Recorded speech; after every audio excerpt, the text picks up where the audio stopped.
Hola, bienvenidos a Aprende en Línea. El día de hoy voy a ayudarles a hacer un pequeño resumen sobre lo visto en la programación del día jueves 1 de octubre de primero de secundaria. Empecemos con lengua materna. Esta sesión se tituló Fíjate en el modo, donde se revisaron los modos verbales en los reglamentos. Los verbos son palabras que expresan acciones, estados, procesos, emociones, actitudes, como por ejemplo correr, amar, pensar, caminar, cantar, reír, etc. Los verbos son cruciales para poder crear oraciones y enunciados. Con ellos se construyen no solamente las frases más sencillas que usamos todos los días, sino los diversos textos que empleamos, como poemas, cuentos y ensayos, y por supuesto también los reglamentos.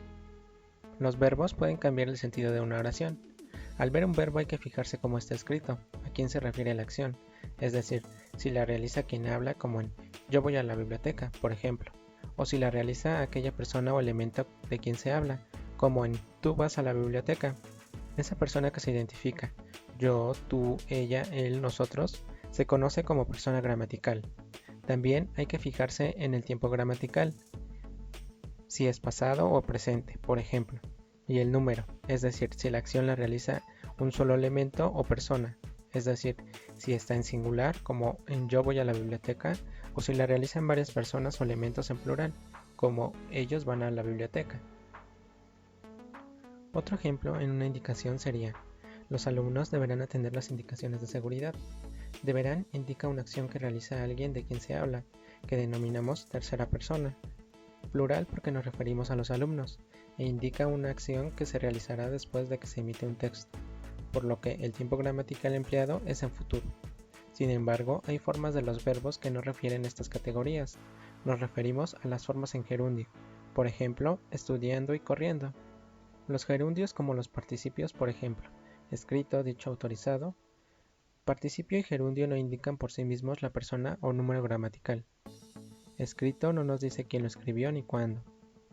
Lo mismo pasa con los verbos terminados en ar, er o ir, que llamamos infinitivos, como caminar, correr o abrir.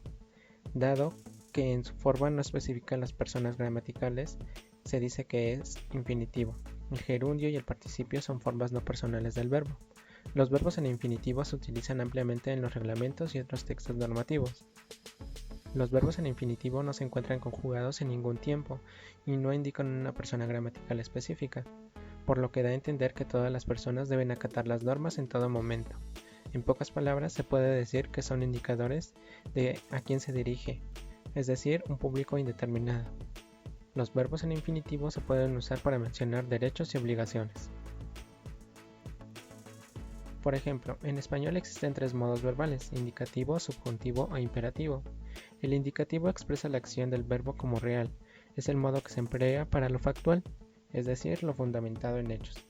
El subjuntivo expresa la acción del verbo como irreal, posible o dudoso, e imperativo expresa mandatos. Todos hemos utilizado los modos verbales, pero no forzosamente hemos reflexionado sobre su uso y los matices de significado que generan. Por ejemplo, en indicativo, Juan estudiará para el examen. En subjuntivo, es necesario que Juan estudie para el examen. Y en imperativo, Juan, estudia para el examen.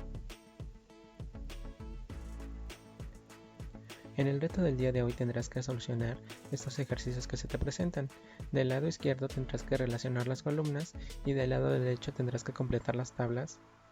Pasemos con formación cívica y ética, el cual se titula Juntos por la promoción de la dignidad y el respeto.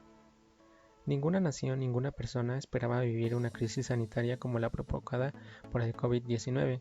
A raíz de ella se han presentado cambios en la vida cotidiana de las personas y de las naciones.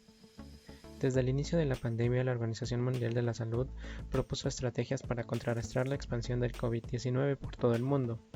Los gobiernos de los distintos países se han encargado de informar a sus ciudadanos acerca de esta enfermedad, el cuidado que deben tener y cómo se ha desarrollado la pandemia. Has presenciado cómo la sociedad civil ha estado activa durante estos momentos. Por ejemplo, Amnistía Internacional, un movimiento global que trabaja por el reconocimiento y respeto de los derechos humanos, difundió un decálogo para que estén completos y guíen los esfuerzos de prevención, preparación, contención y tratamiento, a fin de proteger, mejorar la salud pública y apoyar a los grupos y las personas que están en mayor riesgo. Las medidas propuestas en él son: Acceso a la información clara, accesible y oportuna a toda la población. Acceso a la salud a todas las personas, facilitando el uso de bienes, las instalaciones y los servicios de atención médica en cantidad suficiente. Acceso a la seguridad social a todas las personas, sin importar su condición.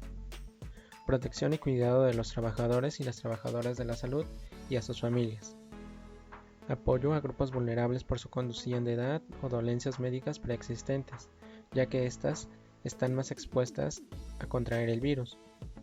Seguridad a mujeres y niños, debido a que pueden enfrentarse a mayores retos derivados de las desigualdades de género durante la pandemia. Prevención del estigma y la discriminación. Cuarentena o aislamiento social de duración limitada y revisión periódica.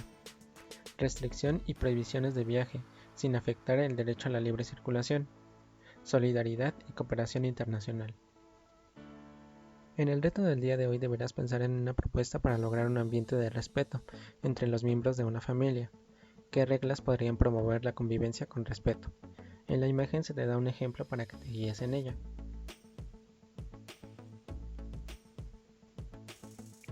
Continuamos con matemáticas. En esta sesión deberás ubicar fracciones en la recta numérica, comparar fracciones y estudiar la propiedad de densidad de los racionales. Para ubicar fracciones en una recta numérica se divide la unidad de acuerdo con las partes que nos indica el denominador de la fracción que se requiere ubicar. Por ejemplo, 2 séptimos.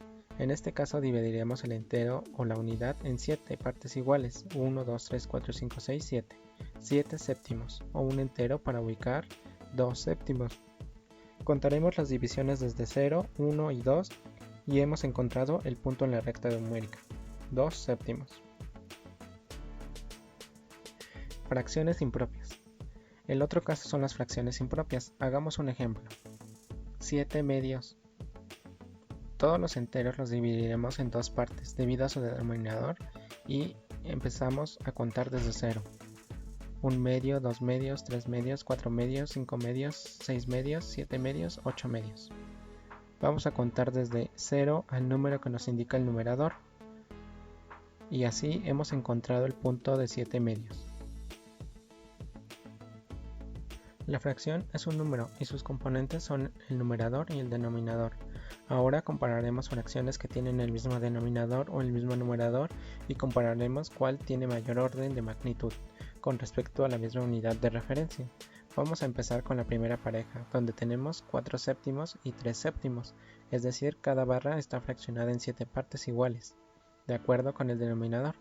Lo que nos ayudará será resaltar 4 de ellas en la primera y 3 en la segunda. Aquí podemos ver o notar que el segundo bloque, que cubre 3 séptimos, es menor que el primer bloque, que tiene por superficie 4 séptimos. Para identificarlas nos vamos a auxiliar de los símbolos de mayor que y menor que. Recuerda que siempre se leen de izquierda a derecha al momento de comparar fracciones, entonces diremos que 4 séptimos es mayor que 3 séptimos. En la siguiente pareja las fracciones tienen numeradores iguales, pero denominadores diferentes. Recuerda que el denominador nos indica en cuántas partes está dividido nuestro entero o la unidad. Aquí nos indica 3 séptimos y 3 cuartos. Aquí identificamos fácilmente la fracción mayor, en este caso es 4 cuartos, y se lee 3 séptimos, es menor que 3 cuartos. Para el último ejemplo resaltaremos 2 cuartos, y para el otro 3 sextos.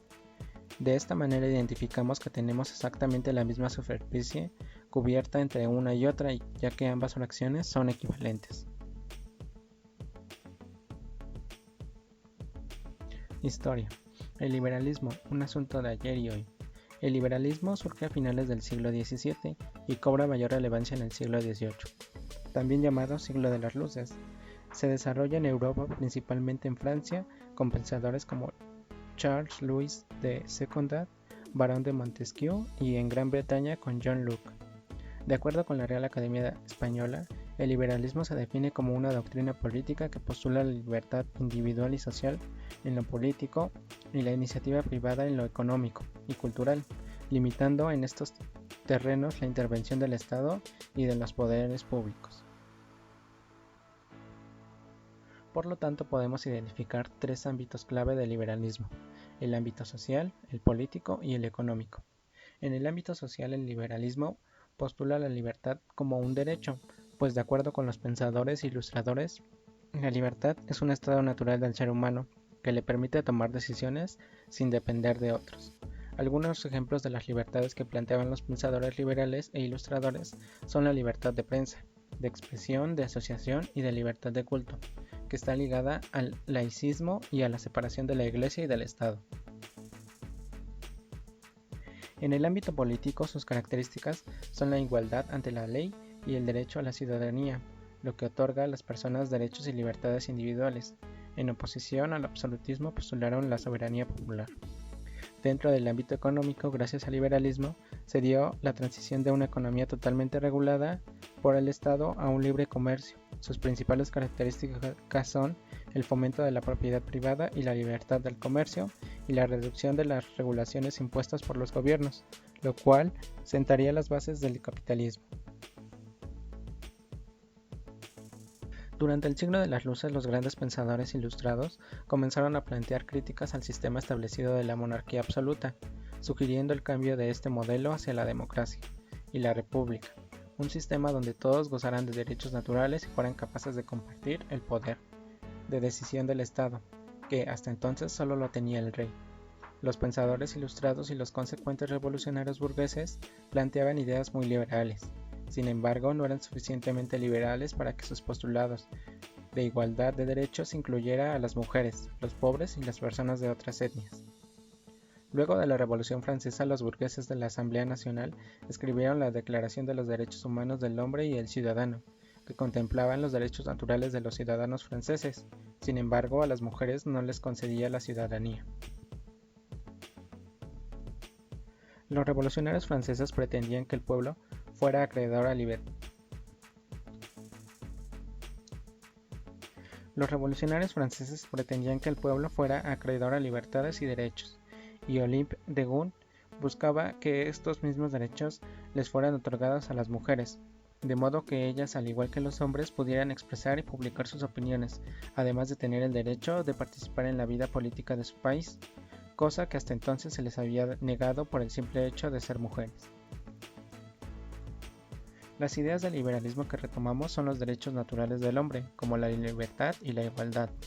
Ambos derechos constituyen la piedra angular sobre la que descansa el liberalismo y la Ilustración. Su importancia en el pasado fue la creación de las declaraciones del hombre y el ciudadano y de la mujer y la ciudadana, así como la creación de la Asamblea Nacional, donde por primera vez los burgueses pudieran ejercer su voto. Los poderes del Ejecutivo, Legislativo y Judicial, en los cuales se organiza nuestro gobierno, se encargan de velar por los intereses del pueblo y de vigilar que exista un equilibrio entre estos poderes, de manera que ninguno se imponga sobre el otro.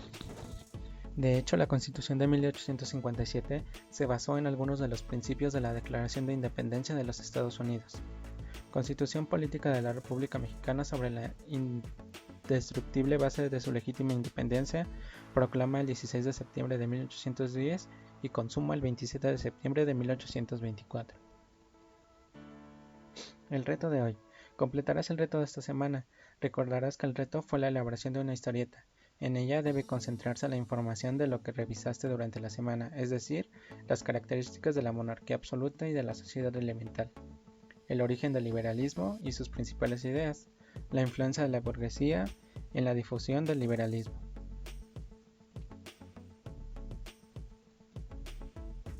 Tecnología. La organización técnica de los procesos artesanales. El proceso de elaboración de productos artesanales se caracteriza porque la mayor parte del trabajo está hecha de manera manual. Generalmente los conocimientos y técnicas se transmiten de generación en generación y se realiza en pequeños talleres, en las casas o en las comunidades. Además, cada pieza que se elabora es única. Es mucho trabajo humano en comparación con el precio que pagan los distribuidores de cadenas comerciales. Es necesario saber que en la mayoría de los procesos artesanales se utilizan herramientas y máquinas simples. Observa esta diferencia a continuación. Se muestran máquinas contra herramientas que cumplen la misma función. Si te fue útil este video, no olvides suscribirte y darle like. También puedes compartirlo con alguno de tus compañeros para que sea más fácil su trabajo. Hasta luego.